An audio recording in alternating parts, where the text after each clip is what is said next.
Muy buenas noches para todos.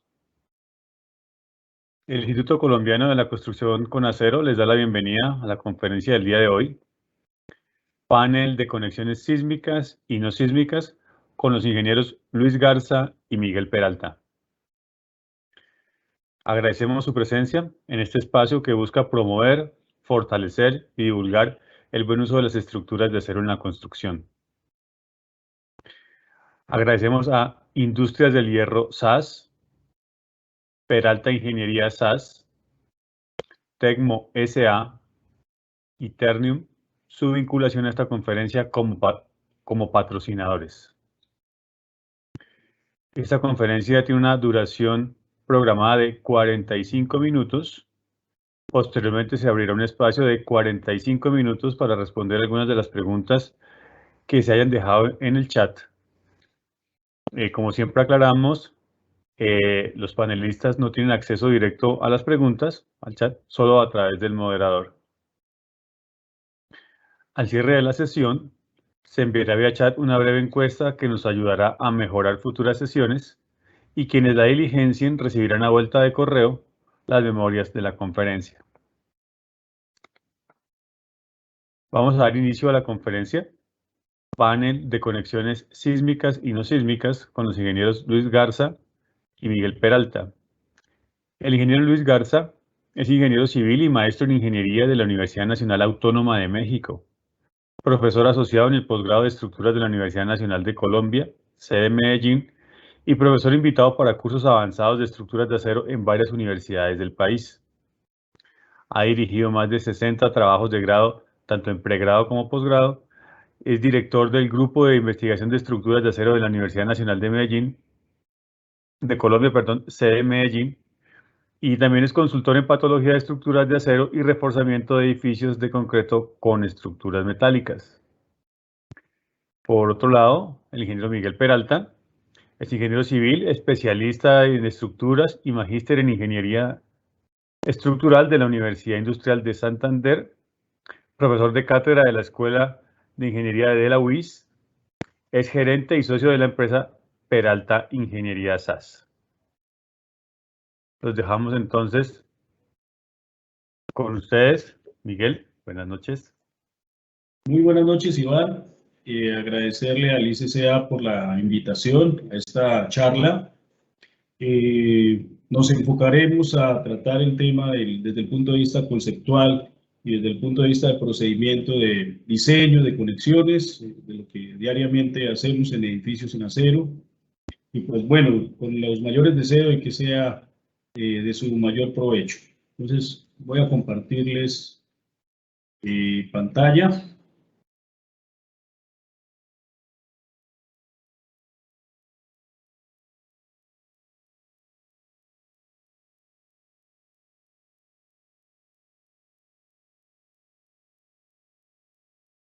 Por favor, me indican si ya la pueden ver. Bueno, muchas gracias por la espera. Entonces vamos a iniciar. Entonces, quisiera empezar a abordar el tema.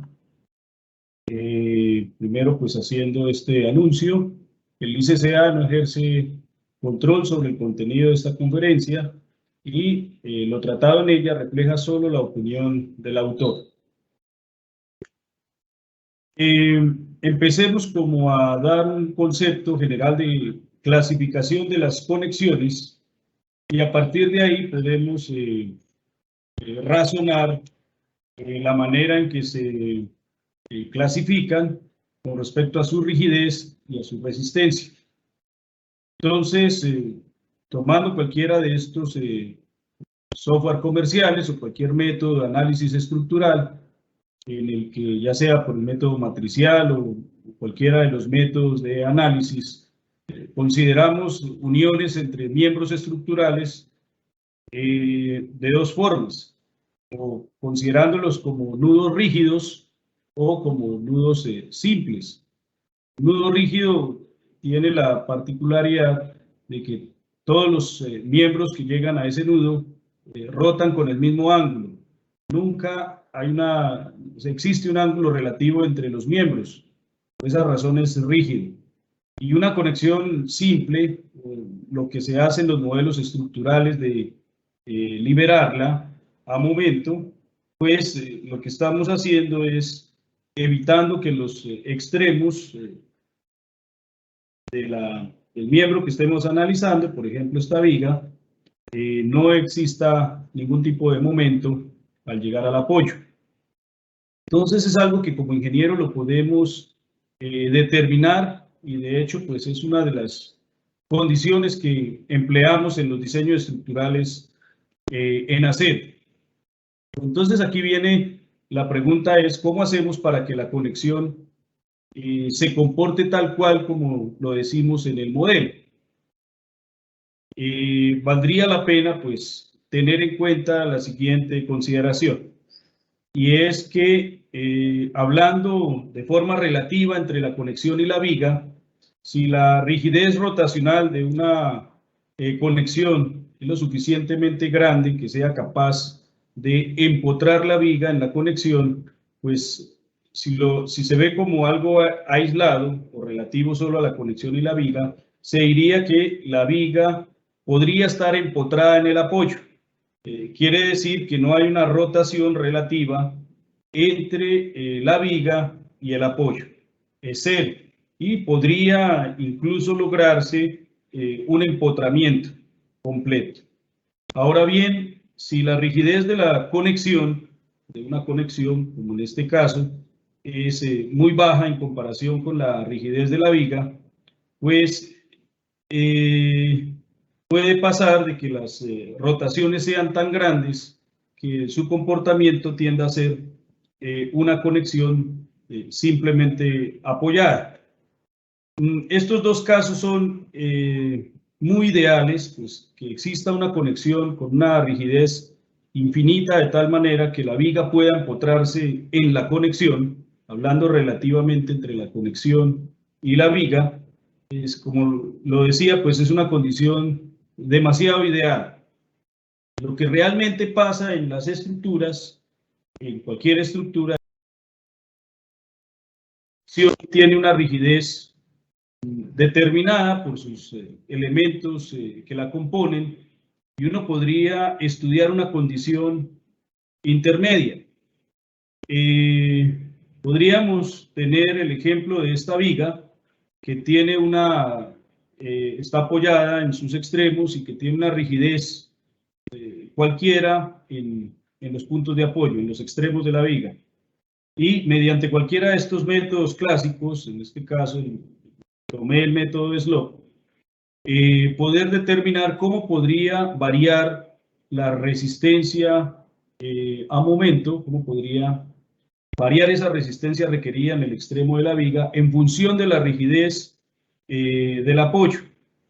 Y pues teniendo en cuenta que las dos rigideces fueran iguales y las rotaciones en los extremos tuvieron la misma magnitud pero de sentido contrario, y considerando también que no hay un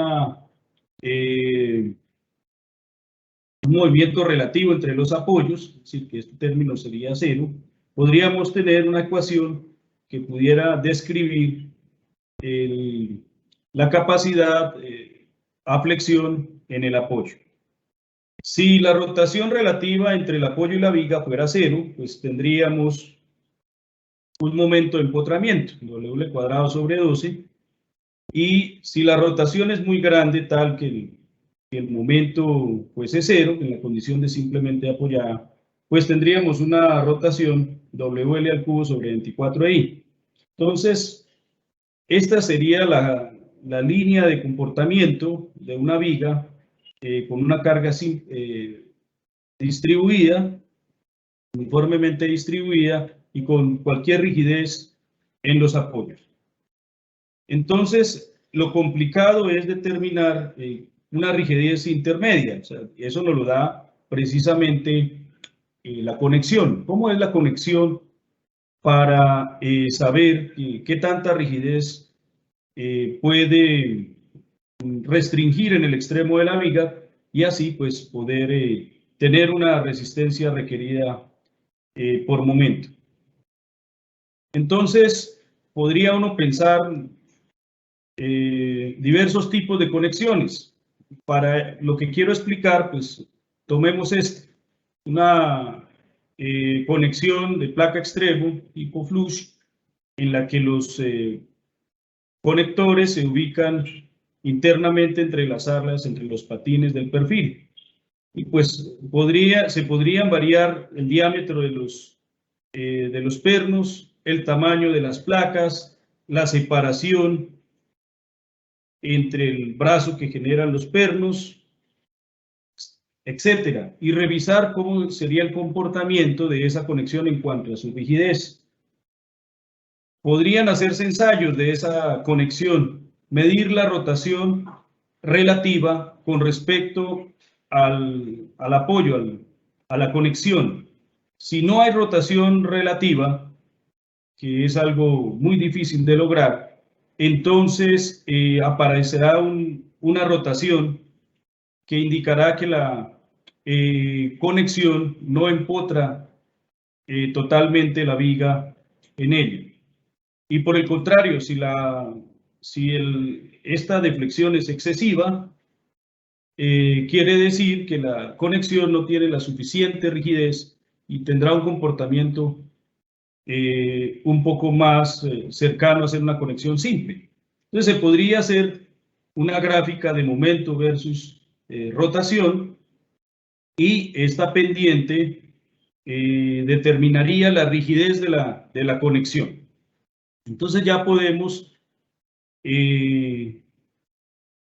interpolar o incluir en una sola gráfica la rigidez de una viga con la rigidez de la conexión, y así estimar la resistencia en la conexión. Estos son algunos ensayos tomados de una revista en los que varían la cantidad de conectores, varían el espesor de las platinas, y encuentran pues varios resultados relacionados con la capacidad de momento y la rotación con respecto al apoyo. Obsérvese que esa rigidez depende mucho de las fallas en los elementos, pandeos, así que de ahí nacen pues las disposiciones para incluir placas de continuidad o espesores mínimos de placa en el caso de una placa extremo, si queremos que tenga una condición más rígida, pues de ahí nacen esos requisitos que a veces se ven en los procedimientos de diseño. Así que basado, por ejemplo, en esta conexión, y para cualquier conexión, uno podría construir un diagrama de rigidez tanto de la viga, este sería para la viga, esta línea, y el comportamiento de la conexión, y determinar si la conexión es totalmente restringida, parcialmente restringida o una conexión simple, como lo ven acá.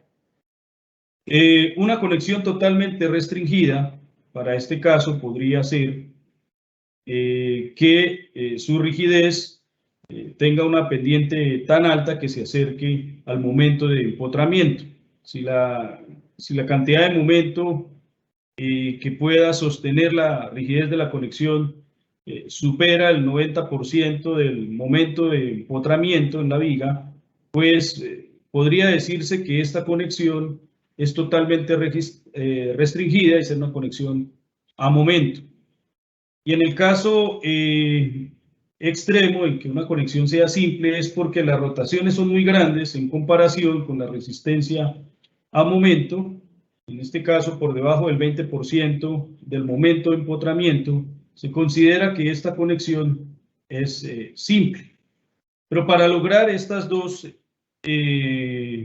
condiciones extremas, en el caso de la placa simple, hay que considerar algunos requisitos, como por ejemplo, limitar la rigidez rotacional. Existe un límite entre el tamaño de la placa y el diámetro de los pernos, eso con el ánimo de favorecer la rotación en la conexión.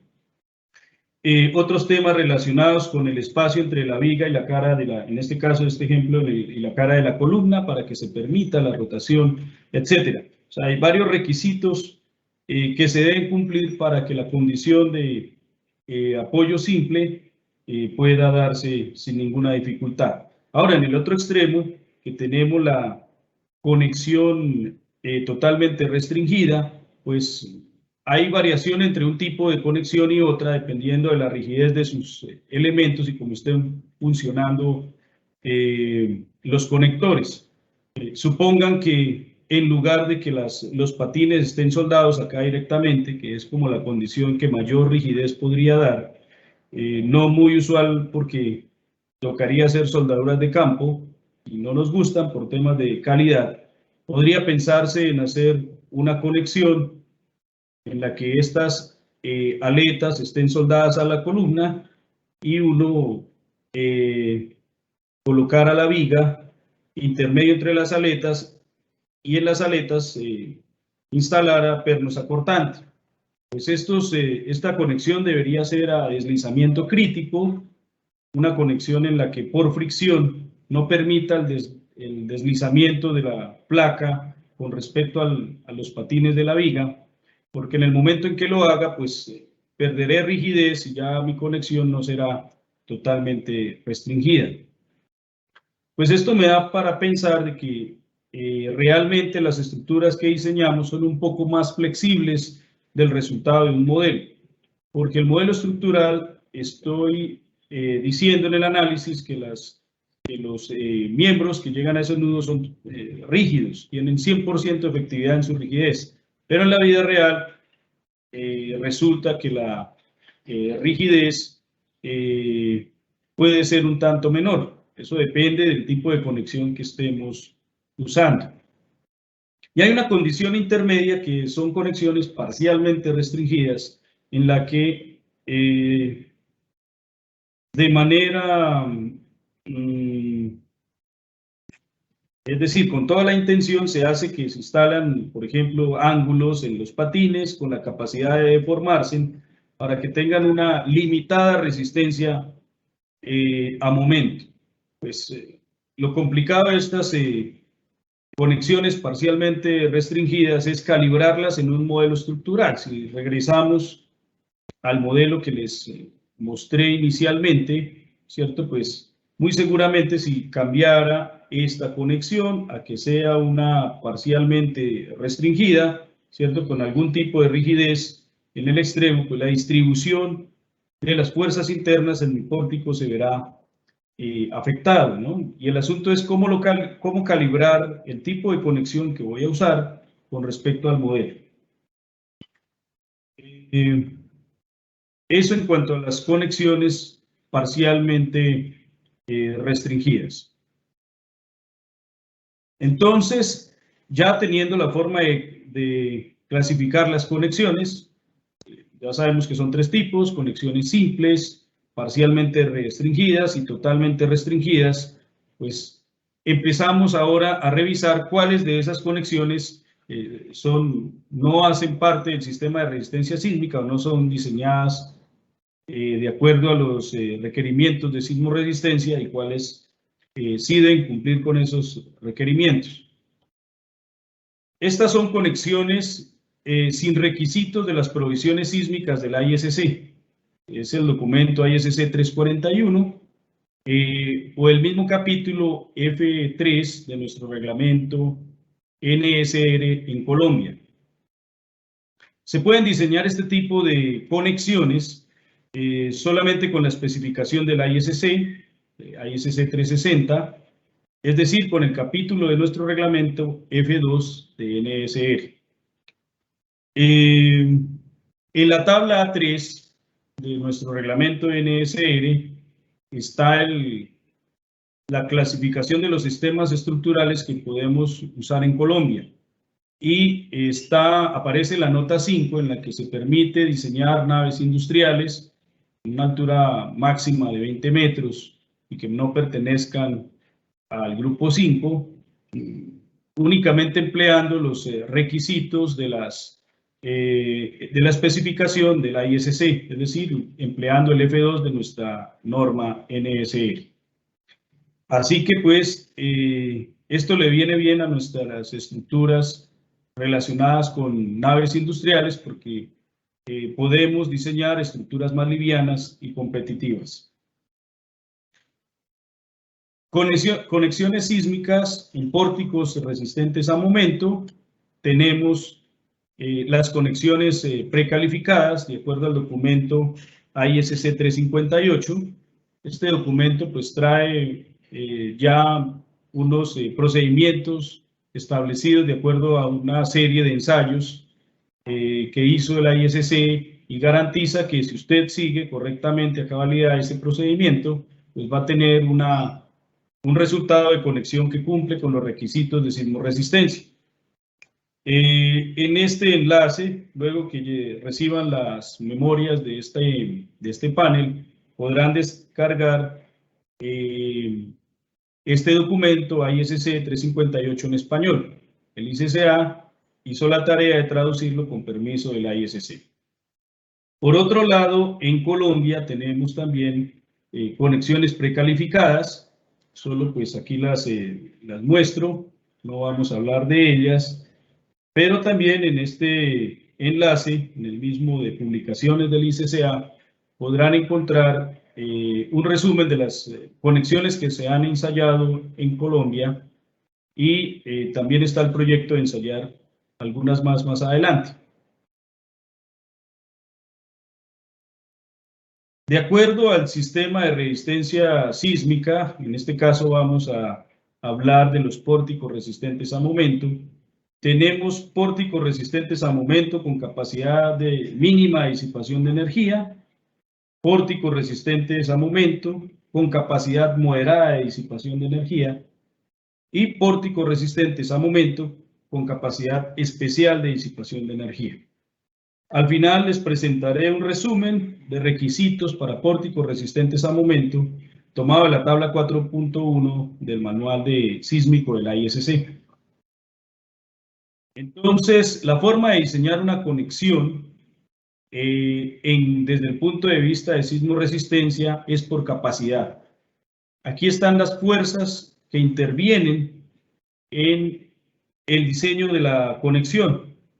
Trabajamos para la resistencia esperada o máxima que pueda entregarle la viga a la conexión. En este caso, normalmente diseñamos el momento plástico es FY por Z. Ese sería, desde el punto de vista de diseño de un miembro estructural a flexión, el momento máximo, antes de reducir incluso por el factor phi de 0.9, sería el valor de resistencia disponible en el perfil. Resulta que la conexión la tenemos que diseñar para una resistencia mayor. ¿Cuánto mayor? El valor de FY deberá ser afectado por un factor RY que amplifica esa resistencia mínima. Es decir, tiene en cuenta la posibilidad de que el material llegue a ser más resistente que el mínimo especificado. Para cada material existe un valor de RY, y además de eso, pues se incluye otro factor que tiene en cuenta la ganancia de resistencia por endurecimiento luego de que ha pasado la fase de fluencia. Entonces, las fuerzas para las que estamos diseñando nuestra conexión no son las fuerzas obtenidas del modelo estructural, sino corresponden a la capacidad del miembro estructural que está conectando la columna. El cortante para el diseño de la conexión pues será equivalente a 2 veces ese momento, asumiendo que la viga tiene los momentos en la misma dirección en sus extremos. Por este lado tendrá 1.1 RY por el momento plástico, por este lado también 1.1 por RY y por MP. Entonces los dos momentos van en la misma dirección, y para poderlos equilibrar pues se requieren dos cortantes, un par de fuerza cortante en cada extremo, separados entre la distancia de las caras de columna. Esto se llama L sub CF, para poder equilibrar esos dos momentos que puede desarrollar la viga. Y este es el primer término del cortante de diseño. Y el segundo término, pues, corresponde a las cargas gravitacionales que estén asociadas a esa viga, afectadas también por la sobreresistencia. En este caso, pues, sería este término que ven acá, 0.5 a sub A por FA. Y así determinar con esas fuerzas la resistencia en la conexión. Para los pórticos resistentes a momento, con capacidad moderada de disipación de energía, ya tenemos planteado un mecanismo de ductilidad, y es que se forme una rótula plástica por fuera de la conexión. Es decir, que de la cara de la columna hasta el punto donde está la rótula plástica como mecanismo de ductilidad para disipar energía, hay una distancia determinada como S sub H. Ahí se va a generar la rótula. Entonces, la tarea consiste en averiguar qué tanta esfuerzo, en este caso en términos de momento, es necesario para garantizar que la viga se plastifique. Está para pórticos resistentes a momento con capacidad moderada. El momento necesario para rotular la viga será 1.1 por el factor RY de amplificación de resistencia mínima del material y por el momento plástico en la sección de la viga. Es un momento muy grande que deberá ser resistido por la conexión. La rótula plástica, como lo dije anteriormente, se supone que está a una distancia S sub H de la cara de la columna, y a partir de ahí, pues, con un trabajo estático se logran determinar pues, las fuerzas concentradas. Observen que si los dos momentos van en el mismo sentido, aquí tenemos una fuerza que está comprimiendo la aleta de la columna y aquí la está tensionando. Y por el otro lado, aquí está comprimiendo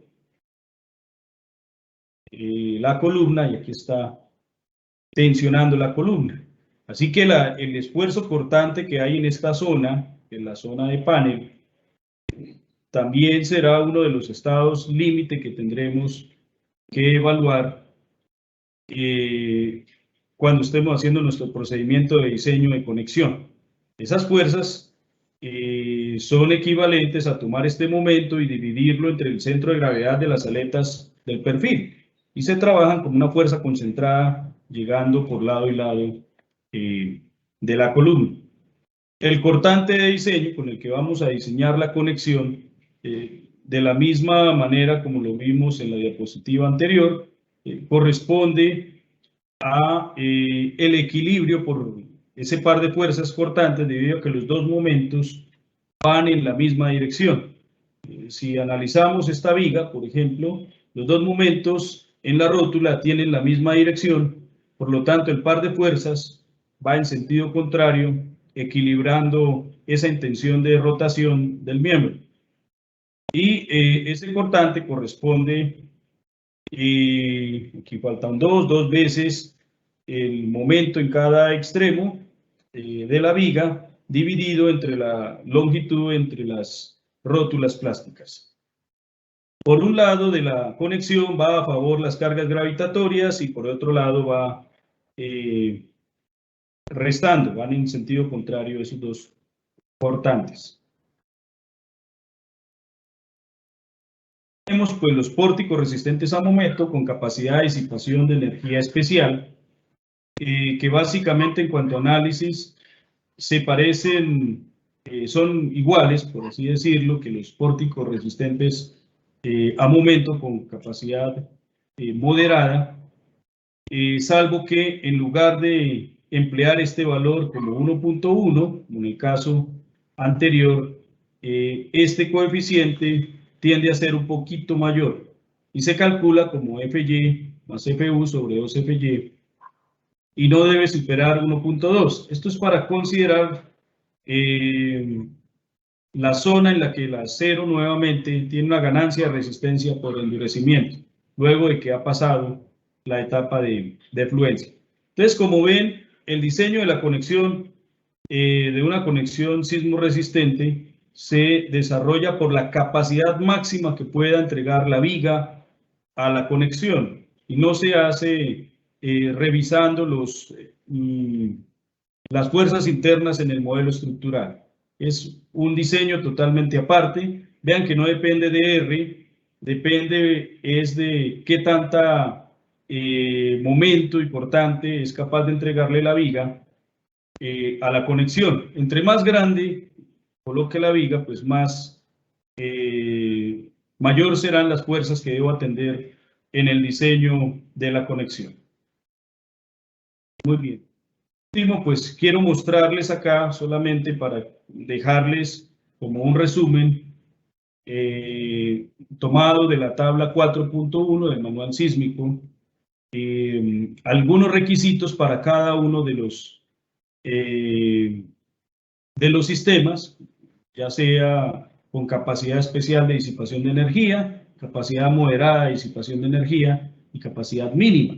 Entonces aquí, por ejemplo, podemos ver el ángulo que debe desarrollar, la resistencia a flexión, el requisito de resistencia a flexión que debe desarrollar la conexión. Si no va a emplear una conexión precalificada de acuerdo a ISC 358, entonces tendrá que calificarla. Para los casos de especial y moderado. La resistencia al cortante, también acá están en esta tabla resumen los requisitos, ya en más detalles ustedes lo podrán revisar directamente con el código.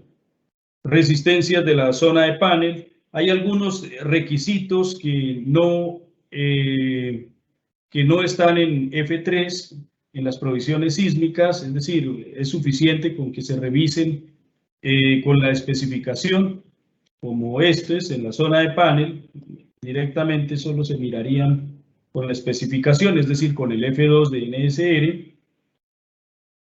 Así que pues este resumen ayuda mucho para poder tener claro cuáles son los requisitos de diseño de acuerdo a la capacidad de disipación de energía de nuestro pórtico, del pórtico que estemos diseñando. Empalme de columnas, zonas protegidas. Bueno, y hasta ahí va mi presentación. Entonces le doy paso al profesor Luis para la segunda parte de la presentación. Gracias. Hola, hola, ¿cómo está el sonido? ¿Sí me están escuchando? Sí, señor, yo le escucho. Sí, ingeniero, lo escuchamos. Ay, Isa, se me olvidó el backing. Así es, ingeniero. Bueno, no, pero ya lo vieron mucho ahí con Miguel haciéndolo. Bueno, voy a presentar entonces mi pantalla. ¿Qué tal? ¿Se ve la pantalla? Sí, señor. Principal, bueno, muy bien. Bueno, muchas gracias a Miguel. Oiga, Miguel, esas tablas de resumen están robables, las voy a usar para mis clases, aclara muchas cosas y como para que sirva de lista de chequeo para que no se olviden de que hay que revisar en cada una de ellas. Muy bien. Bueno, ¿perdón? Todas suyas. Gracias.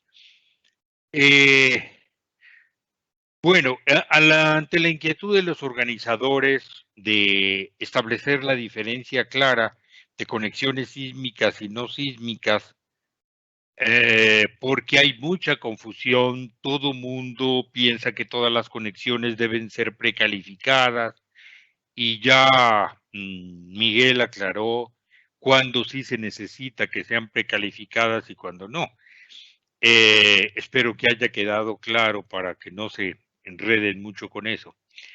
Pero el hecho de que él haya aclarado ese tema me deja a mí las manos un poquito libres para divagar un poquito sobre inquietudes más filosóficas, digamos, del diseño de conexiones, como poner los pies sobre la tierra, sobre todo porque muchos de los ingenieros que nos escuchan son millennials que quieren empezar con el diseño de conexiones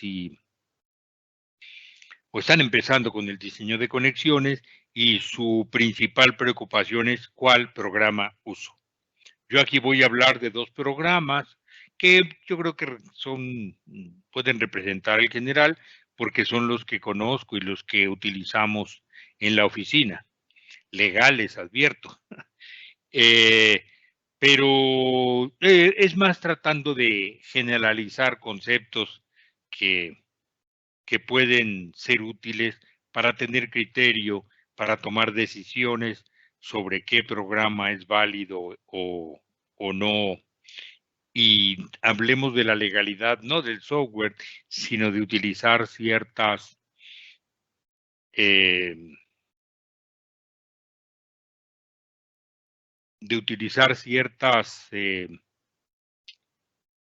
ay, perdón, tengo que hacer aquí un enredo, discúlpenme.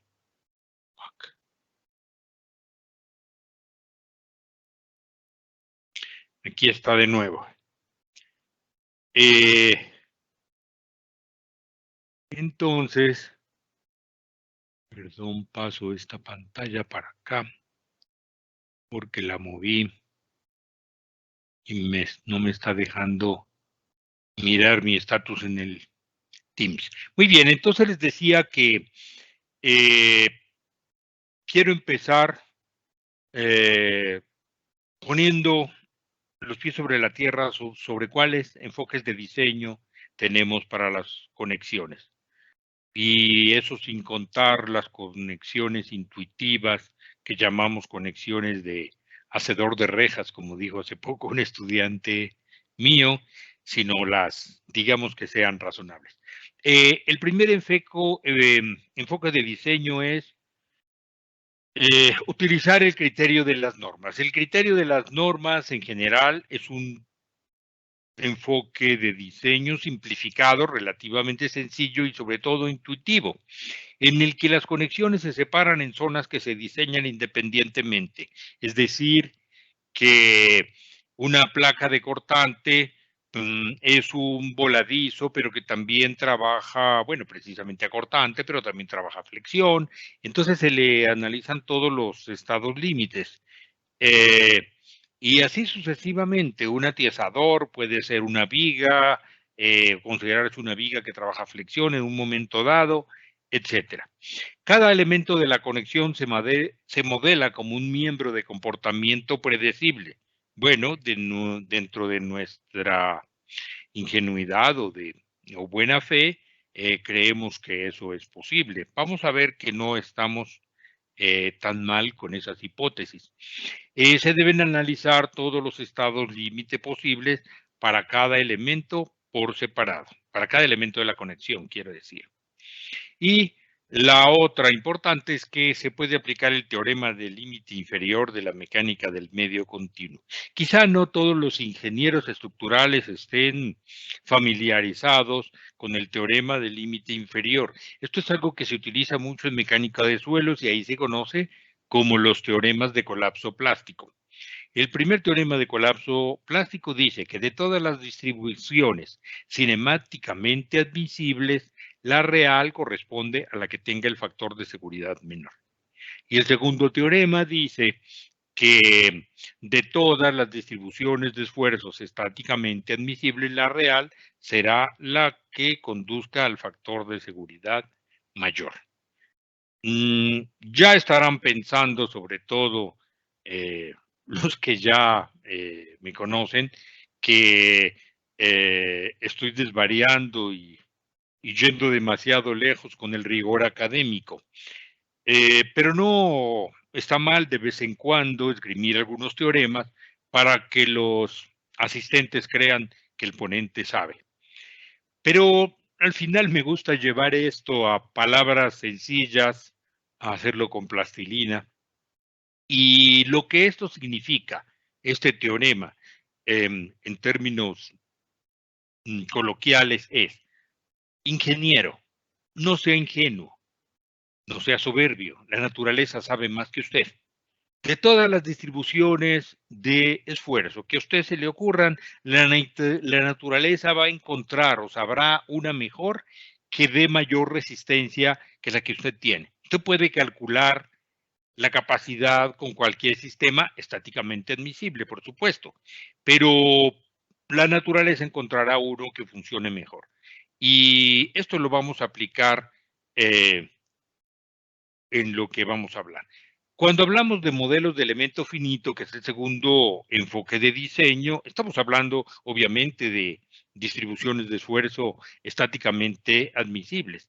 Pero hay alguna diferencia con el criterio de las normas, y es que existe continuidad en la transmisión de esfuerzos entre todos los elementos. O sea, no se separan, por decirlo de alguna manera, no se pedacea la conexión para poder hacer el análisis. Y en elementos finitos, la precisión depende de las consideraciones de la modelación. No hay una solución, porque dependiendo de las ecuaciones de compatibilidad o modelos de compatibilidad, de la densidad de las mallas, en fin, las variables que se utilizan en modelos de elementos finitos, y diseñó los tornillos, cómo los diseñó y ese tipo de cosas, puede haber algunas diferencias, pero a la hora de la verdad parece que no es tan crítico. Y por último, el otro enfoque de diseño son los ensayos experimentales, que desafortunadamente son limitados. No hay muchos ensayos, aunque sí son ideales, pero que han servido para calibrar modelos para poder utilizar los enfoques 1 y 2. Y no podemos prescindir de ellos, al grado de que para conexiones críticas como las de los pórticos resistentes a momentos, se obliga a que la conexión sea validada en ensayos, como lo acaba de explicar Miguel.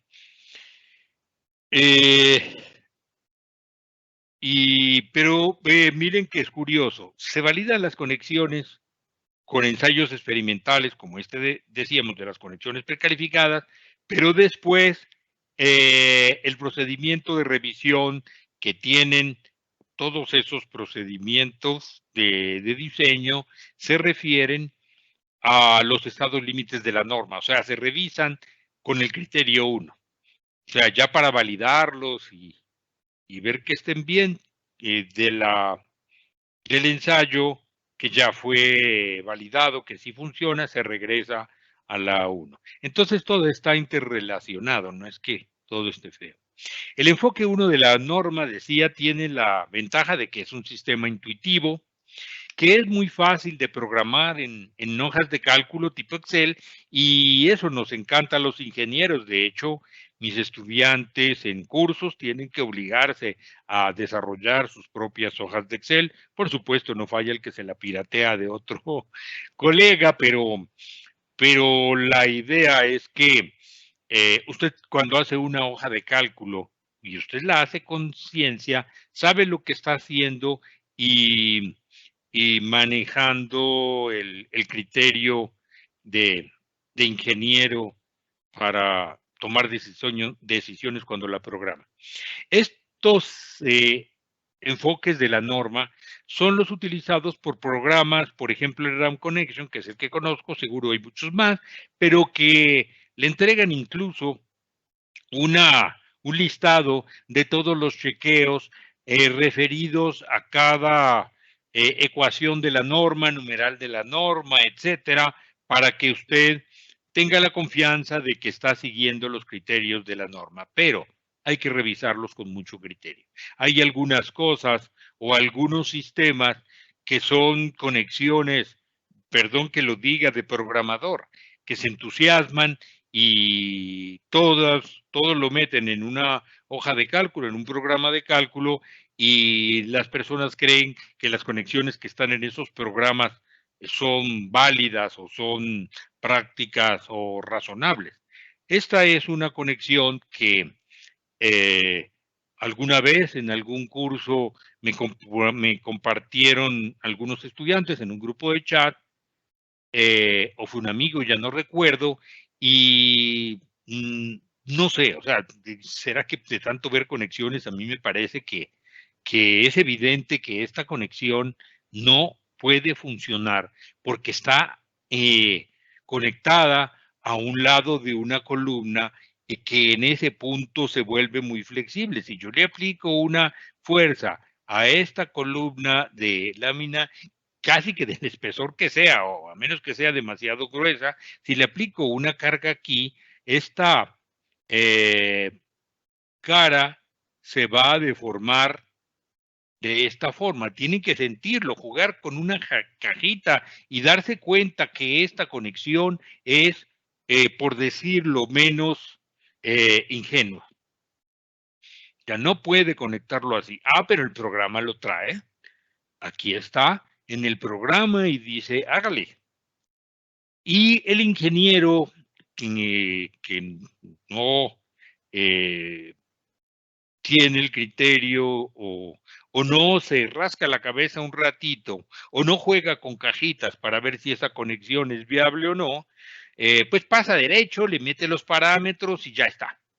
Entonces ahí sí hay varias y entonces se las pone en esta opción, pero todas con el mismo pecado de conectarse, por ejemplo, esta a un alma súper delgada, que obviamente no trabajar una riosta trabajando ahí, no va a hacer el trabajo que usted está suponiendo en un modelo de un pórtico arriostrado concéntrico. Y esta es solo una de las muchas. Aquí le muestro otra de un programa, no sé cuál es, pero esta me la envió una vez el profesor Gilberto Areiza, escandalizado, diciéndome que un amigo de él le había dicho que esta conexión se utilizaba mucho en México y que estaba programada y otra vez legalizada por un programa, yo no sé, hecho, pero solo me mandó el pantallazo así y queda uno preocupado porque conectar una placa de extremo a al alma de una columna, obviamente habiéndola considerado una conexión rígida, es otra vez, por decirlo menos, y ser diplomático, una conexión ingenua. Y eso pasa mucho. O sea, lo que quiero decir es, qué horror. Hay que rascarse la cabeza, insisto, y jugar con casitas. Pero como el listado que muestran de sus memorias de cálculo les dice que cumplen la norma y sí, cumplen con todas las ecuaciones, etcétera, etcétera. A veces me decía uno de los estudiantes que trabaja más con estos programas, pues sí, pero yo la utilicé, pero me da una placa muy grande. Bueno, en todo caso puede dar cosas absurdas que le disparen las alarmas de que ahí hay cosas raras. Entonces, no lo que viene en los programas, no todo sirve. Hay que ser muy críticos. Y el enfoque 2, del que había hablado, el de elemento finito, ya dijimos, bueno, eso es otra cosa, puede ser compleja la modelación. Si usted modela cada conexión en Abacus y ANSYS, se enloquece y usted tiene que entregar el plano mañana y lo está esperando con la de la curaduría porque tiene que radicar los planos para el permiso y usted no se puede poner ahí con sus moños de que está haciendo sus modelos. ¿Hay algún programa específico? Que de idea estática, insisto, me refiero a lo que conozco por no meter las patas, que es más rápido para modelar. Es también elemento finito con resultados razonablemente parecidos, dicen los de la Universidad de Ohio State, que publicaron, me imagino que a solicitud de los señores de idea estática, pero le da una seriedad que no es la del mismo vendedor que está publicitando su producto, sino que le está, mandó que una universidad pusiera la cara por ellos y le dijera, ¿sirve o no sirve el idea estática? Este artículo que nos llegó apenas la semana pasada, que compartió uno de los ingenieros de la oficina, me pareció muy interesante porque lo pone precisamente a pensar sobre esta filosofía de diseño. En ese programa comparan la idea estática con Abacus, pero lo más importante, lo comparan con ensayos reales y con los ensayos, con los procedimientos de la norma para ver cuál es más conservador. Y lo que dice el artículo es, en general, hay una buena concordancia entre los resultados de este programa y las revisiones de las normas y con el elemento finito. O sea, más o menos las cosas se parecen. Pero los resultados calculados son diferentes porque en general se supone que los criterios de la norma son más conservadores y se supone que el software, por el asunto de la continuidad que decíamos, debe ser capaz de capturar un comportamiento real, real entre comillas, menos irreal, diría más bien, y de menor imprecisión por las hipótesis que tiene. Pero aquí viene la pregunta que yo me estoy haciendo. Normalmente los resultados, y se los voy a mostrar ahorita, que dan los cálculos por la norma, dan menores que los que dan los software de elemento finito, como este o otros. Entonces, ¿es legal usarlos? Porque los requisitos que hay en la norma son los mínimos. Entonces, y son de norma. Y entonces, ¿qué? Si yo utilizo uno de estos programas y es muy fácil de utilizar y lo modelo muy fácil y me da valores mayores que los de la norma, entonces, ¿qué? Es legal, ¿sí me entienden? Ya es una posición de abogado. Y les voy a mostrar que sí se podría aprobar. En la norma no dice nada de que se aprueban análisis de elemento finito ni nada, pero deberíamos pensar que eso debiera ser una realidad. Entonces aquí hay unos resultados de una conexión articulada que tiene un ensayo. Aquí los muestran, voy a quitar esto que me enreda la cosa. Entonces dice que calculado con este software de elemento finito, bueno, lo otro que dije es que los dos software, el Abacus y el IDEA, dan cosas parecidas. Entonces, el diseño por el IDEA da 130. El diseño con la norma da 186. Aquí sorprendentemente da mayor, que no es lo general, da mayor el de los chequeos de la ISC, pero bueno, hay cosas ahí que no fueron muy claras en el artículo. Pero lo más interesante es que el experimento dio 230. O sea, aquí es lo que decíamos del teorema del límite inferior, y es que la realidad es mejor que la teoría, por así decirlo, cuando se hacen este tipo de cálculos, y estamos en ambos casos del lado de la seguridad.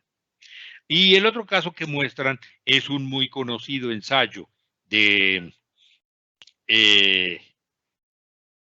hecho en 2007 en la Universidad de California en San Diego, que se ha utilizado como parámetro de muchas calibraciones, etcétera, y es este famoso que se refiere a una conexión como las que mostró ahora Miguel, que pretende ser rígida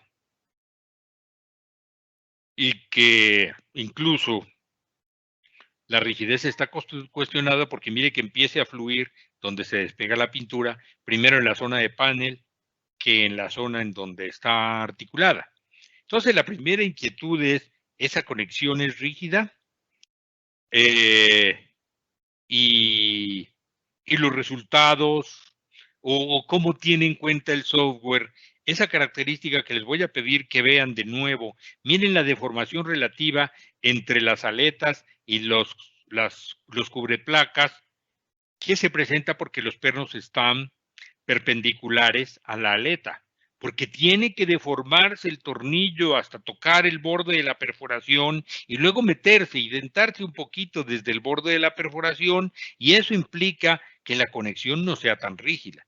Recuerdo mucho alguna vez que el profesor Gilberto Areiza, también con el que hemos interactuado en muchas calificaciones de conexiones, me mandaba feliz los resultados de los ensayos que estaban haciendo en ese momento y me decía que habían conseguido no la deformación del 4% que pide la norma, sino ya iban en el 8% tal vez, y que seguía tomando momentos importantes. Pero en ese caso, era una conexión muy parecida a esta, pero en lugar de columna de perfil I, es una columna de tubo redondo que había calificado el ingeniero Cristian Ramírez de una manera muy rigurosa y muy brillante. Pero era este mismo de conexión con los pernos perpendiculares a la aleta. Entonces ya el cuestionamiento que me da a mí, esto es una conexión rígida, cuando yo modelo en el ETABS o en el SAP o donde sea y pongo que la conexión es rígida, esto es, y hago esta conexión, las deformaciones o derivas que obtengo son comparables con estas, a mí me queda la duda y prefiero decir, o prefiero, y es mi opinión personal, no es algo de la norma, que es mejor poner conexiones de placas de extremo, porque diseñadas de acuerdo a las normas, están, y al ISC 358, etcétera, la placa es lo suficientemente gruesa como para garantizar mejor la rigidez, y esto es porque los pernos son paralelos a la aleta y son pernos pretensionados. En la anterior también se supone que deben ser pretensionados y de deslizamiento crítico que vamos a hablar ahorita. Bueno, siguiendo con el cuento de la idea estática, bueno, ellos dicen, la idea estática y el abacus, o sea, los de elemento finito dan iguales o muy parecidos. Pero lo que es interesante para nosotros es que la conexión específica a esta, el ISC o la norma, lo que equivale a nuestra norma, da un valor menor, el idea estática da mayor. De acuerdo con el teorema de límite inferior, esto es del colapso plástico que hablamos, este valor sería más cercano a la realidad y debería creerle. Pero la norma me dice, se tiene que quedar aquí, mijito, porque quién sabe si su análisis de elemento finito sí lo hizo bien o no. Prácticamente en todos los casos, estos son modelos que ya no son reales comparados con un ensayo, sino otros modelos haciendo variaciones, pero en el elemento finito, y casi siempre da así, excepto dos casos especiales, pero la mayoría o se parecen mucho o da menor el ISC. Así es como debe ser, insisto, de acuerdo a esto, el de los programas de elemento finito, si están bien modelados, debiera creerse, le debieran ser creíbles. En la curva de histéresis que dio ese ensayo BFP, que dice ahí, el ISC da 14,452 kips y el IDEA da 17, da más. Y el resultado real, bueno, dependiendo si lo ponemos DES o lo ponemos DMO, podría tener valores diferentes. Para 4% da casi lo mismo. La línea azul, dice aquí, es la del idea en este caso. Claro que la línea azul no se ve tan azul, por eso se la rayé aquí. Y miren que, bueno, dice un amigo de forma jocosa, que así dicen en su pueblo, no estaba tan lejos el que se robó las gallinas o algo así, tiene un dicho muy de pueblo. Bueno, es parecido, o sea, la cosa no está tan grave y pareciera que debiéramos confiar en los resultados de la idea, de acuerdo a lo que estoy comentando, pero no sería legal. Hay que considerar eso.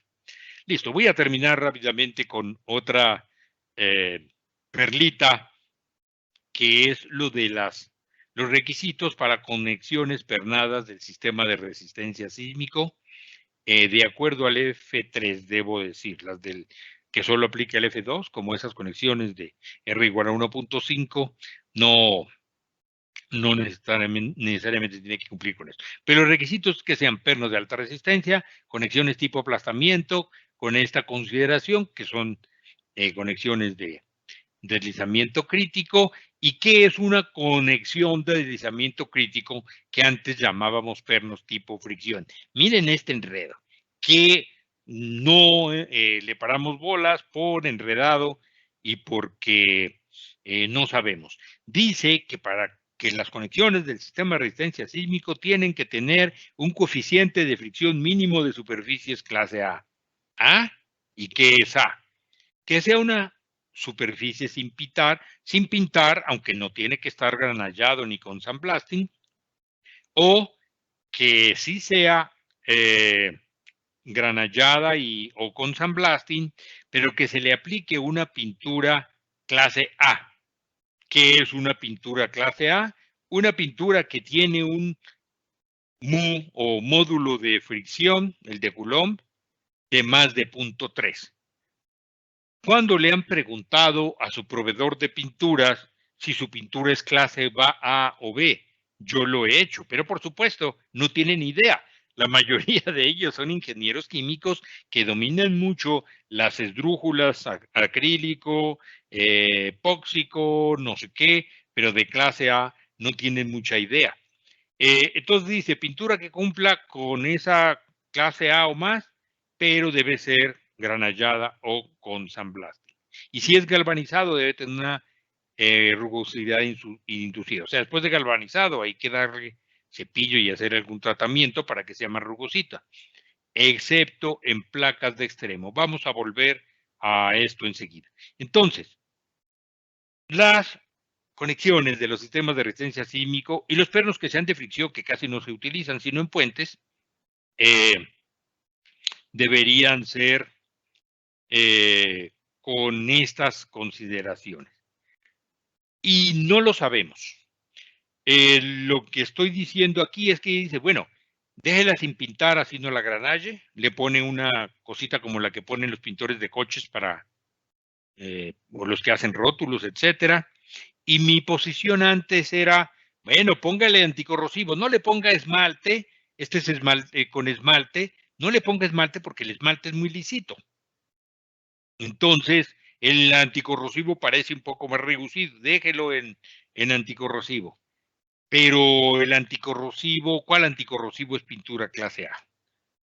En Francia, por ejemplo, nos encontramos esta perlita en internet que decía que la pintura, yo no sé qué, de qué asociación sí funciona, y hacen unos ensayos muy play para medir la fricción y después de aplicarle, no sé qué. Bueno, el RCSC, al que hace referencia la norma, tiene también los requisitos que deben cumplir los ensayos. El ingeniero Freddy Villada se tiró el buen detalle de hacer una tesis bastante juiciosa, muy bien documentada y hasta costosa, y el ICCA nos ayudó a financiar este trabajo. De hecho, lo hicimos entre tres, no me parece mal que entre las entidades educativas, entidades privadas y el ICCA den un apoyo, porque eso garantiza que las cosas se pueden utilizar, pues al meterla en la empresa privada funciona. Creo que puede tener más presentación para las donaciones, los aportes del ICCA. Bueno, pues hizo esta tesis que está en la revisión final, acabó de ser entregada a los jurados, pero que me permito adelantar las conexiones más importantes, con las disculpas del ingeniero Freddy Villada, a quien desde ahora propongo que este trabajo merece un DSA nada más concentrado en esto, porque los resultados son bastante interesantes. Entonces, el RCSC dice, hay que hacer el ensayo así. Y así lo hicimos, bien juiciosos, en el laboratorio de la Universidad EIA, antes Escuela de Ingeniería de Antioquia, y logramos establecer lo siguiente. Hasta ahora, digo lo que, faltando revisiones y la revisión del jurado. Los revestimientos ensayados durante el estudio presentaron valores del coeficiente de fricción por debajo del valor mínimo. O sea, ninguna pintura cumplió con clase A, ninguna. Y son de los proveedores de pintura más conocidos aquí. No me da pena, ambos son miembros del ICCA, no me van a regañar. Pintuco y Sica, que son las que teníamos en la mano, pues algunas de las más conocidas. Ninguna da como clase A, o sea, no se puede utilizar en el anticorrosivo epóxico, por lo menos.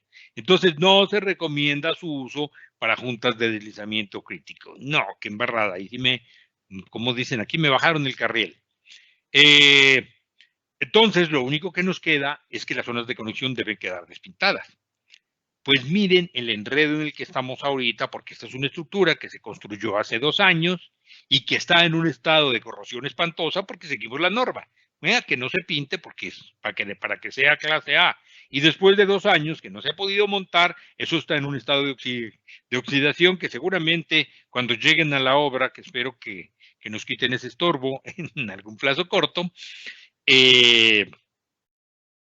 no las van a recibir. Va a llegar a intervenir, no, eso tan oxidado no se lo recibo, que encartada. O sea, dejarlo sin pintar, bueno, pudimos haberle puesto la cinta de enmascarar como hacen los de los carros, pero no lo hicimos porque eso ya iba supuestamente para la obra. Por aquí le estoy metiendo un gol a Freddy que me podrá regañar, pero me encontré una perlita que puso él en las recomendaciones, pero luego decía que no le había gustado, que la adherencia y que no sé qué. Pero había una cosa que le dio punto 28 con alquídico de Pintuco, fue la que le dio ese punto 28. Vamos a aclarar y eso justificará el DSA. Ay, Dios. Perdón. Mi madre, las madres no saben de conferencias. Se encontró un coeficiente de fricción y que aunque a Freddy no le gustó porque adherencia y porque no sé qué, ahí me quedó la duda y dije, ¿será que la próxima le ponemos alquídico, anticorrosivo alquídico para que no nos suceda esa? Tenemos que confirmarlo y en la revisión de tesis. Pero hay otra solución que a mí me parece mucho mejor.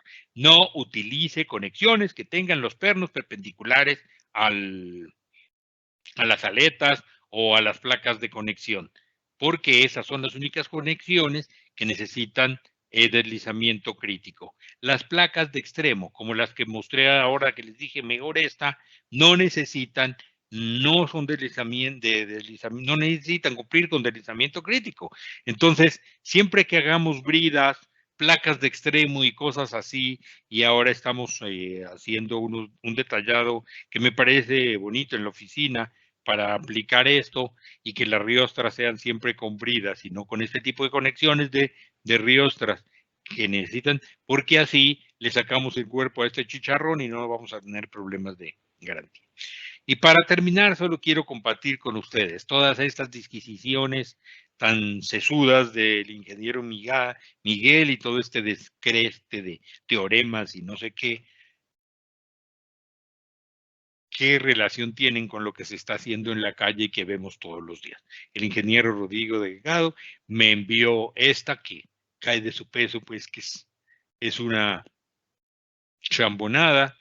Esta otra que yo no sé cómo hacen para soldarla ya metida dentro de las platinas, con soldadura sobre cabeza y cosas pues ahí todas locas, y esta sí, pues que seguro la modelarán como conexión rígida sería, o yo no sé en qué estarían pensando.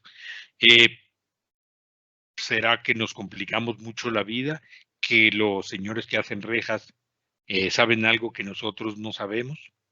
En fin, ahí les dejo la inquietud y estamos a su disposición para que nos pregunten lo que quieran. Lo que sí no garantizamos es que podamos contestar. Adelante entonces con el panel, por favor. Ok. Perfecto. Muchísimas gracias a los dos por sus intervenciones. Como siempre, muy valiosas. Bueno, estas preguntas de conexiones son de coger con pinzas. Vamos a empezar con una fácil y es... Sí, escojan las fáciles, por favor, Ivano.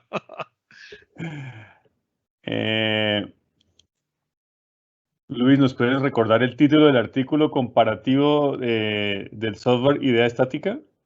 Les va a llegar, ahí está en Las memorias. en las memorias que les va a llegar cuando contesten, ahí está el pantallazo del del artículo, pues por las referencias que hay que dar y todo eso. Perfecto. Listo. Bueno. Los requerimientos de la... Lo pueden ver en Bien. la página del software IDEA. Ahí le están haciendo publicidad, ellos fueron los que mandaron eso. Sí, ahora sí, perdón. Bueno. Este es bastante general. Los requerimientos de AISC no incorporados en NSR son de observancia obligatoria. No, pero todos están incorporados en la NSR.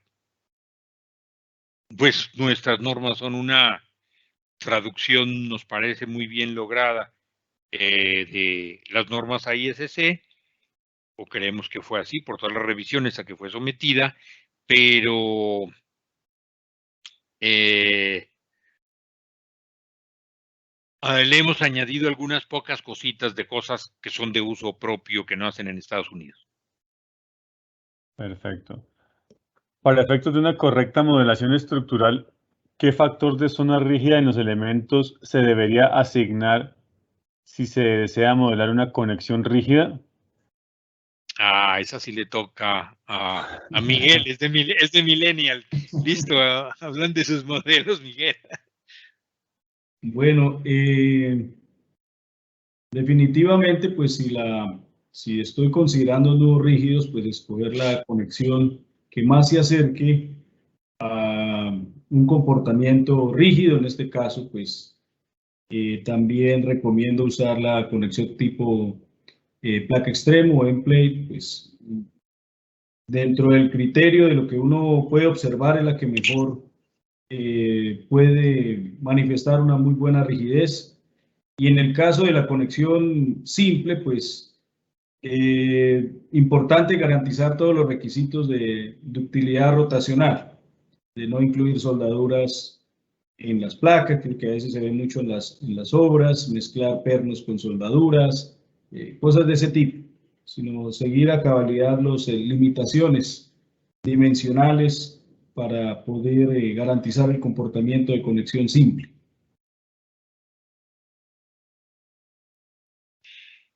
Yo le añadiría una cosa. Yo soy fanático de la de end-plate, ahora más después de que obtuvimos estos resultados del deslizamiento crítico, pero porque tiene otras ventajas. Desde el punto de vista de montaje es muy fácil de montar, mucho más fácil que la de los cubreplacas, porque los cubreplacas se pueden abrir o cerrar y luego y las tolerancias de los perfiles pueden hacer que la viga no entra, entonces tienen que abrir esos cubreplacas o cerrarlos con gatos. O sea, es más enredado desde nuestra experiencia de montaje.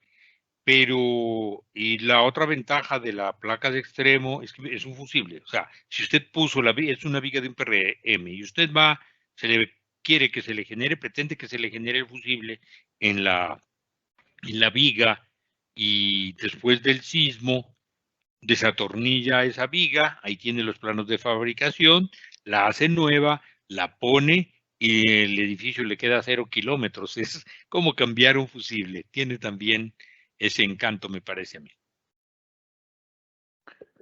Perfecto. Las conexiones en pórticos resistentes a momento DMI también se deben diseñar por capacidad. Sí,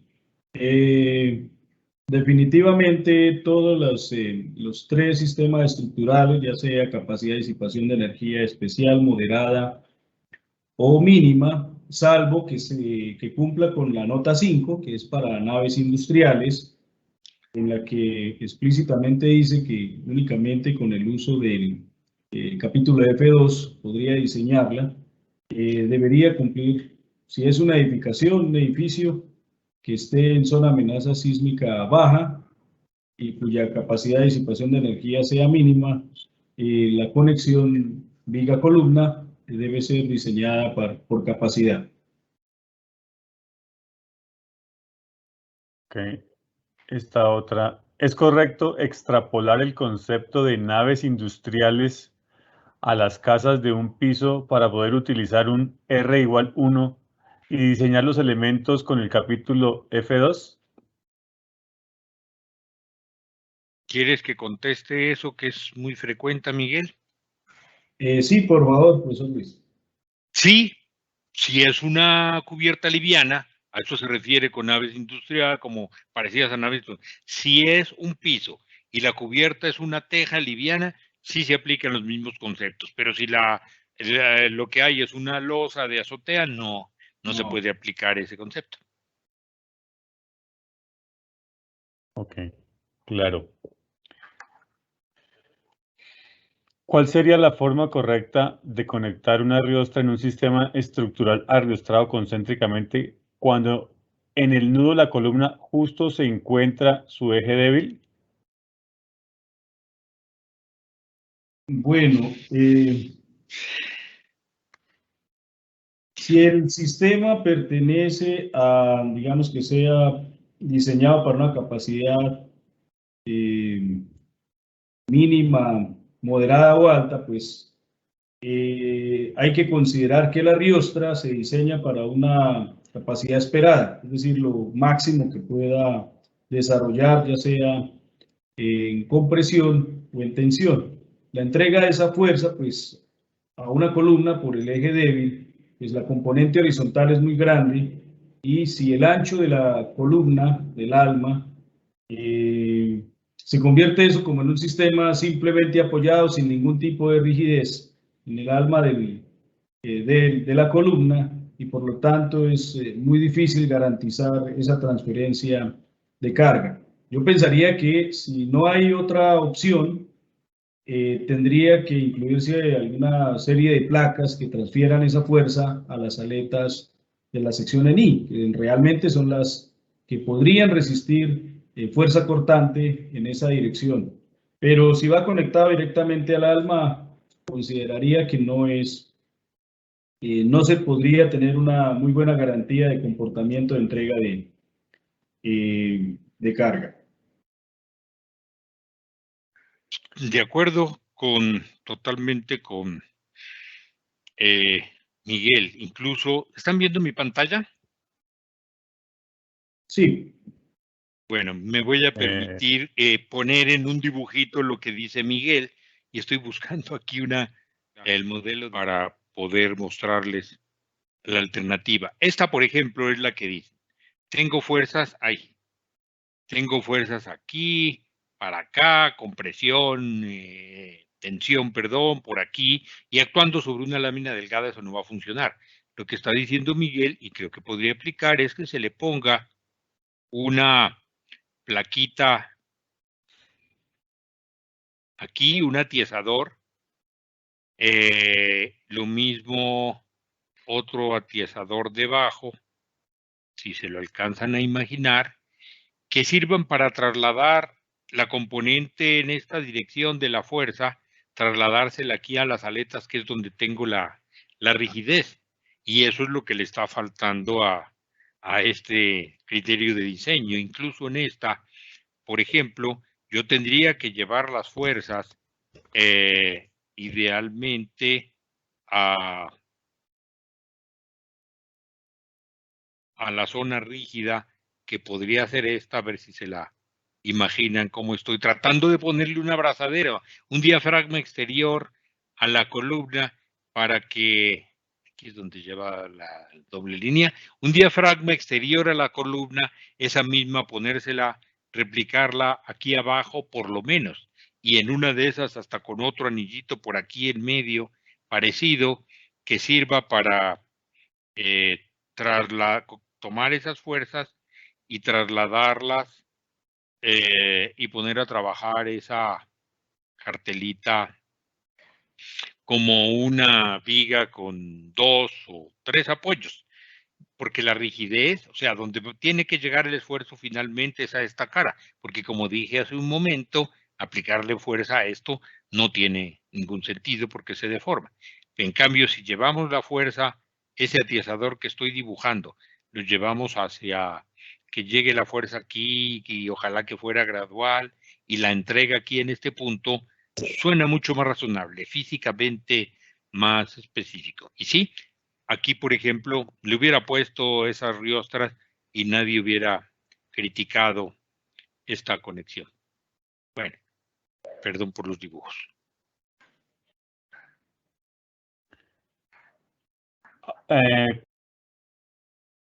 Continuando con lo que se está hablando, ¿cuál puede ser un tipo de conexión rígida para perfil tubular estructural? ¿Cómo qué? ¿Como viga o como columna? Pues la pregunta está así, ¿cuál puede ser un tipo de conexión rígida? Pues digamos que hablaríamos de columna y viga. La pregunta está planteada así. Ah, pero ahí Miguel mostró unas que se han ensayado en Colombia. Miremos esas de nuevo. Pero de viga sí. Y yo, mientras Miguel les muestra esas que ya puso él, para conexiones a tubos, tenía por ahí 2, por lo menos. Yo busco aquí una que calificaron en Venezuela para tubos. Con permiso, comparto. ¿Ya la pueden ver? Sí. Voy a regresarme. Aquí está.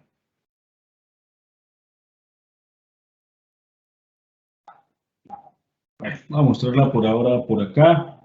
Cuando la columna es tubular, se puede rellenar en concreto, pasar algunos pernos de lado a lado y funciona muy bien.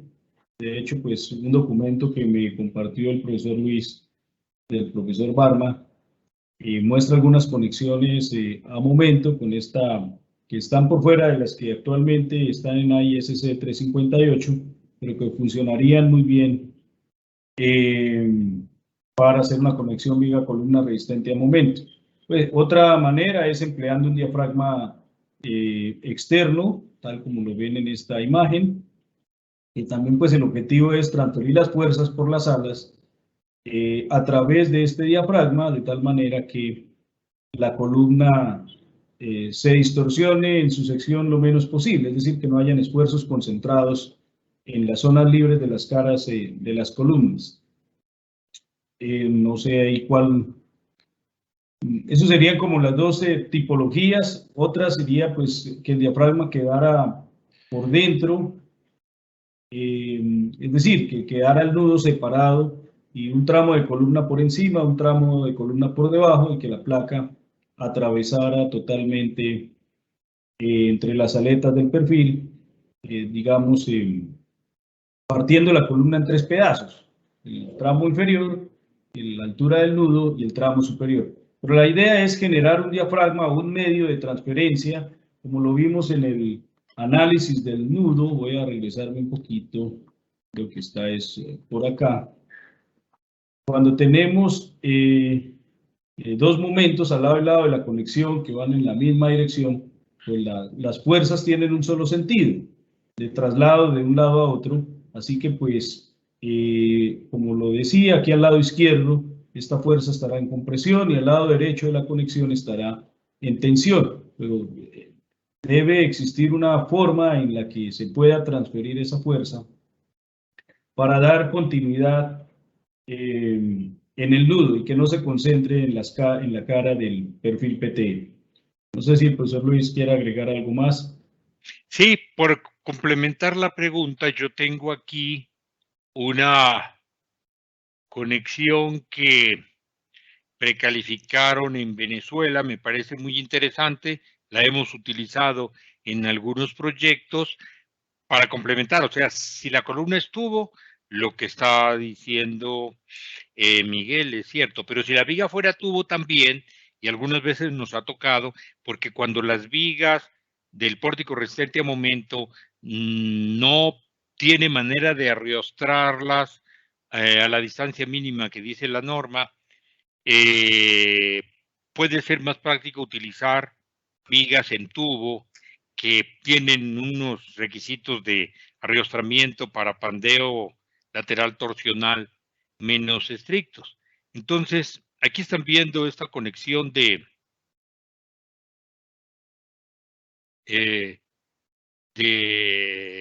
que calificaron en Venezuela, que me parece muy interesante, que el procedimiento para diseñarla está publicado, como lo ven aquí, en un libro que pueden bajar de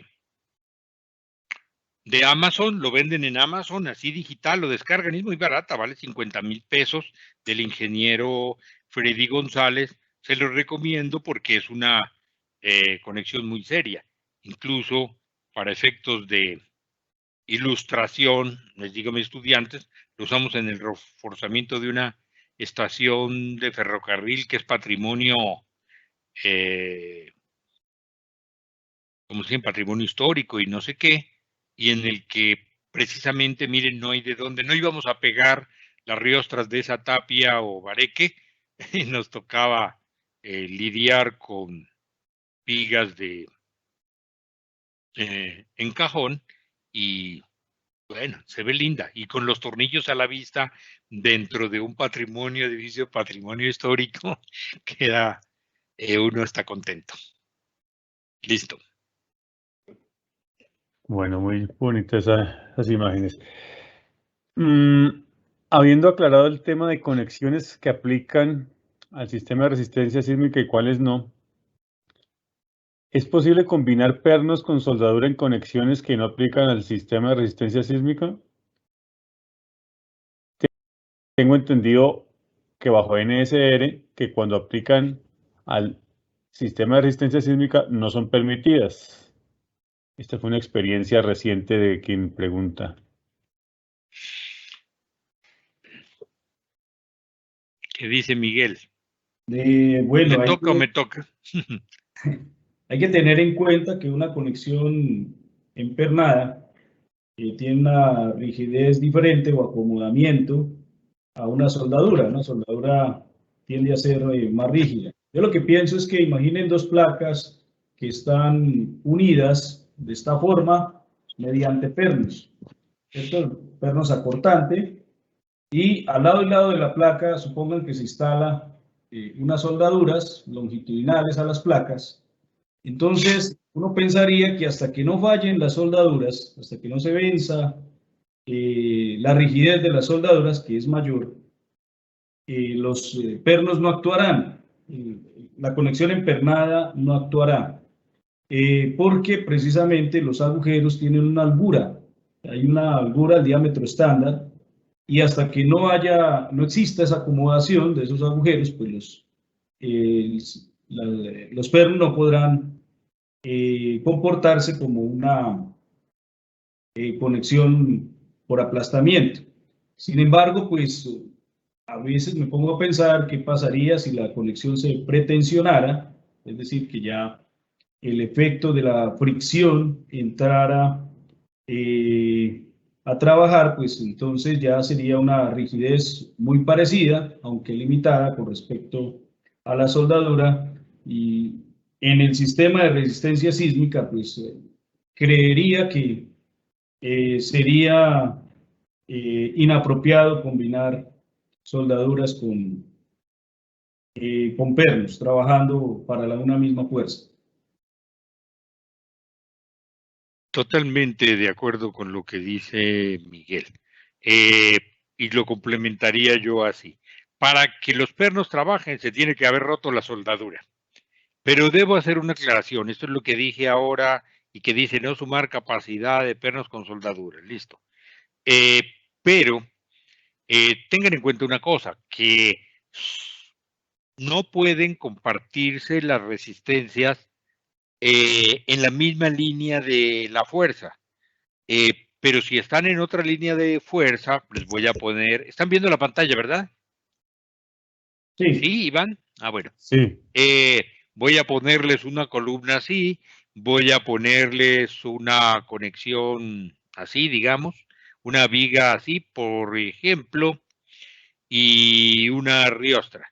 Que usted quiera hacer este tipo de conexión, que es razonable, y aquí le quiera poner una plaquita de cortante, por ejemplo, ahí. Y usted le quiera poner una placa acá,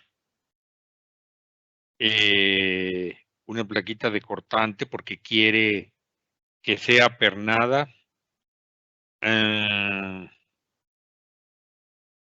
No me está quedando muy bien el ejemplo, que sea algo que sí funcione. Pero a ver, déjenme tratar de aclarar esto.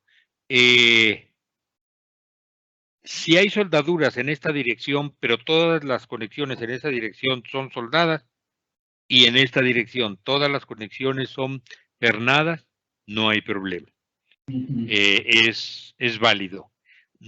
Este ejemplo no me quedó tan realista. Lo que no puede hacer es aquí mezclar en esta dirección horizontal, no mezclar soldaduras con tornillos. Ya les busco mientras sigan, ya les busco unos ejemplos que tengo que sí son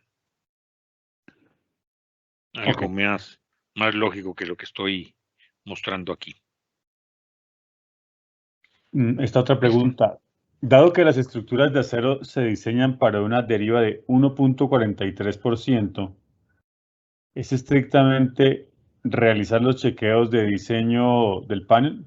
¿Es estrictamente necesario realizar los chequeos de diseño del panel? Es decir, ¿se podría presentar este modo de falla teniendo en cuenta que se está limitando la deriva al 1.43%? ¿Se refiere a la zona de panel entre... Sí, el diseño del panel, sí. Ah, ok. Pues voy a dar una opinión personal, y es que nuestras derivas son bastante rigurosas con respecto al comportamiento que uno supone en la estructura.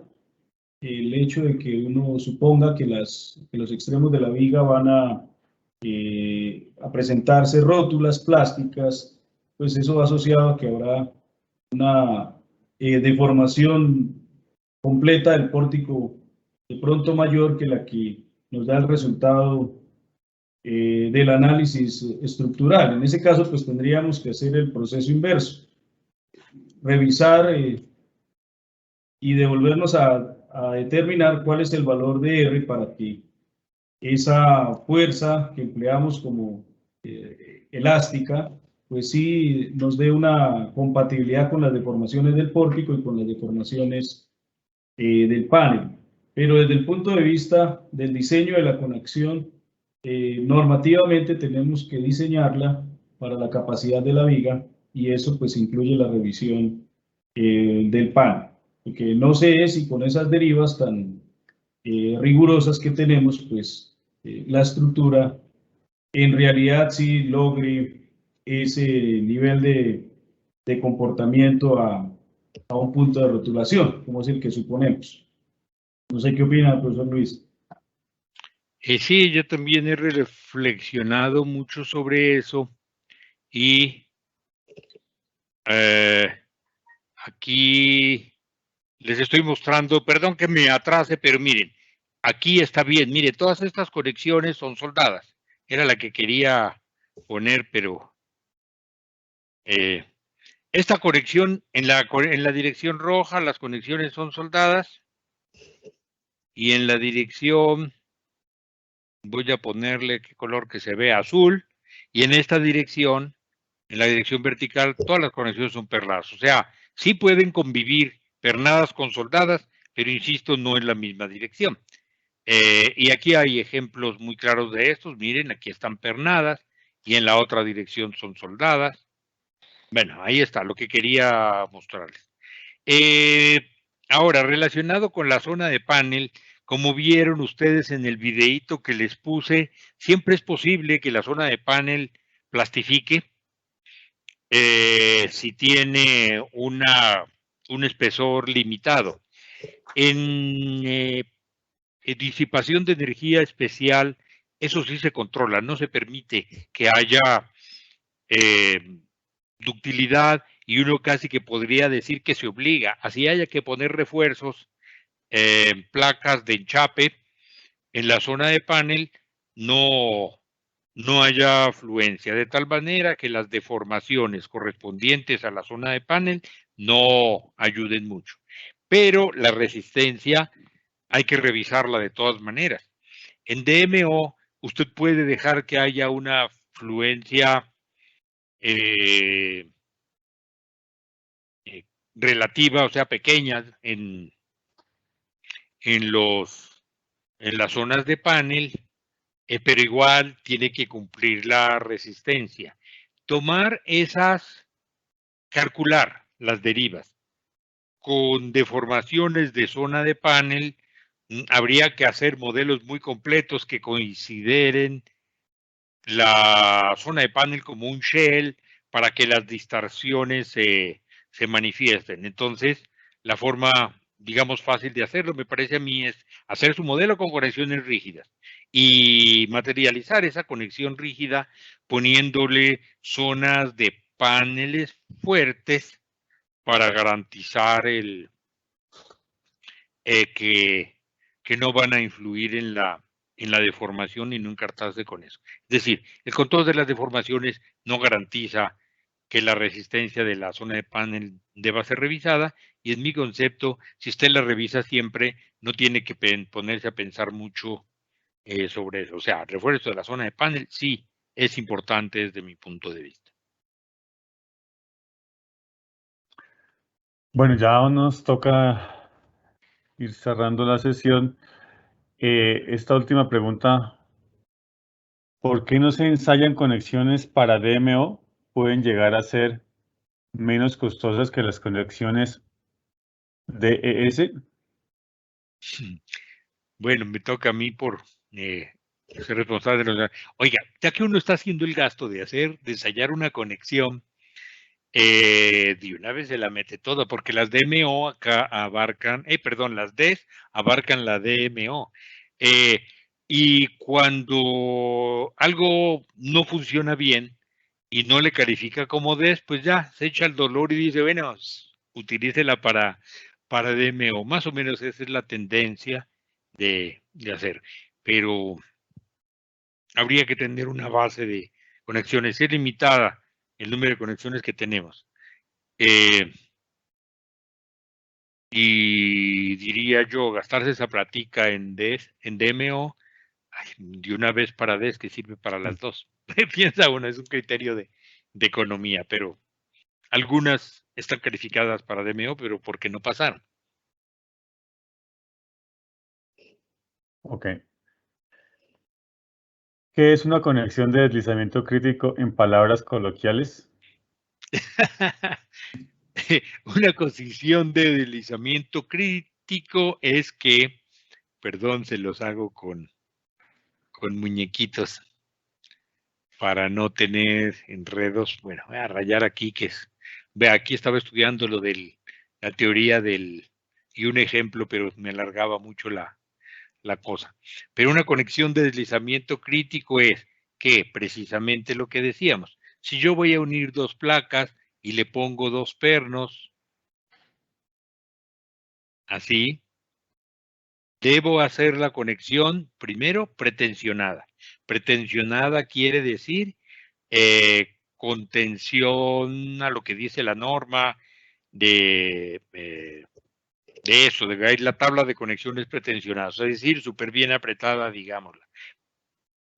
Pero además, la superficie de deslizamiento es esta, el que no haya deformaciones relativas porque, digamos que esta es la holgura, ay no, qué grande está. Digamos que las holguras de las perforaciones van a hacer que haya un movimiento relativo entre esta parte de arriba de la placa y esta. Entonces, la de deslizamiento crítico son conexiones hechas para que se restrinja lo mayor posible ese desplazamiento.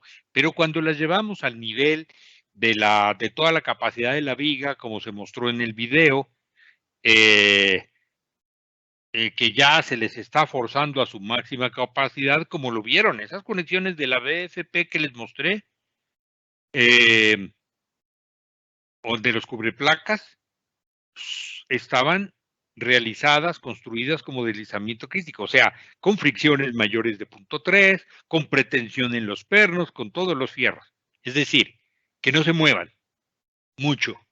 Pero cuando se llevan a ese nivel de disipación sísmica completa, se mueven porque se mueven, como lo vieron, y eso hace que las conexiones sean rígidas. Otra vez, saquémosle el cuerpo a eso y hagamos más bien conexiones de tipo placa de extremo, bridas, como quieran llamarle, para no enredarnos con ese tema de la disipación. Cuando se pueda, pues.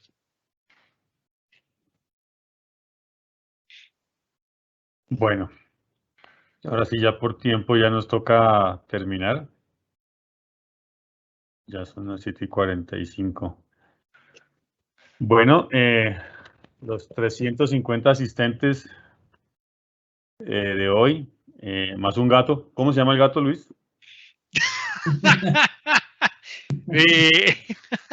Le dicen el monitor mis hijos, eso siempre está en las clases metido y es el que me toma el tiempo y me dice, estás hablando mucho, se empieza a atravesar, me controla el tiempo y Bueno, ya me acostumbré, perdón, con la distracción. bueno, entonces los invito a cada uno, porfa, que se despidan de los, como les digo, 350 asistentes, más un gato, porfa, Luis, Miguel. Miguel, Sí. pídete del público, por No, que muchas gracias a todos por su asistencia, por el tiempo invertido en querer aprender más. Ojalá pues que les quede la inquietud de seguir leyendo, seguir estudiando este tema de las conexiones y pues hasta una próxima oportunidad. Muchísimas gracias por su atención. Bueno, por mi parte también, no es sino agradecerles su atención y que hayan sido benévolos con nosotros y no hayan mandado esas preguntas que a veces tiran que son con ganas de poner al conferencista en aprietos. Muchas gracias por su asistencia. Gracias a ambos, muy buena el panel. Quedaron muchas preguntas por responder. Seguramente pues las miraremos. Para los asistentes, recuerden que existe la sección en la página Pregúntele al ICCA. Si hay alguna pregunta específica, por ahí alguien sobre una pregunta dijo no estar de acuerdo, bueno, etcétera, etcétera. Esa es la idea de un panel. Nos toca mirar a nosotros en el ICCA cómo mejorar, cómo darle más participación y etcétera. Bueno. Les recordamos que en el chat se encuentra el enlace para diligenciar la encuesta. El que diligencie la encuesta recibe las conferencias. Se han enviado todas las memorias. Revisen por favor la carpeta de spam o de correos no deseados. Por ahí pueden estar esas memorias. Para resolver esto, pues, si ha pasado, por favor agregue el correo coordinación@icca.com.co como contacto. Recuerden completar la colección de guías técnicas del ICCA adquiriendo la guía número 5 en versión impresa en nuestra tienda virtual tiendavirtualicca.com.co. El precio de este documento es de 50.000 pesos, incluye el costo de envío en Colombia. En el chat se deja el enlace de acceso.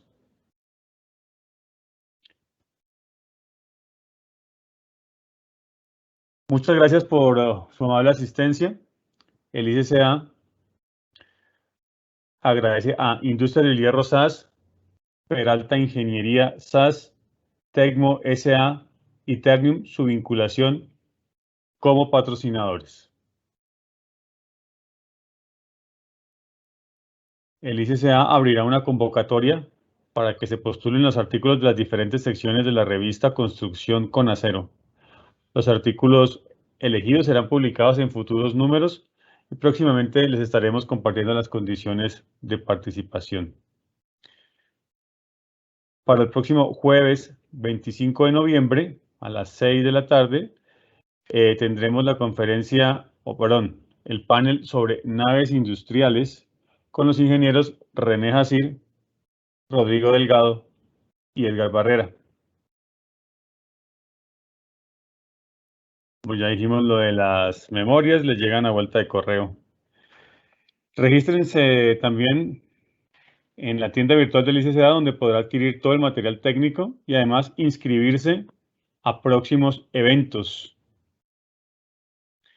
No olvide también suscribirse al canal en YouTube del ICCA Colombia, en donde encontrará los webinars que se han realizado. No siendo más entonces por el día de hoy, agradecemos nuevamente su participación. Nos vemos entonces el próximo jueves 25 de noviembre. Muchísimas gracias. Hasta luego. Hasta luego. Hasta luego.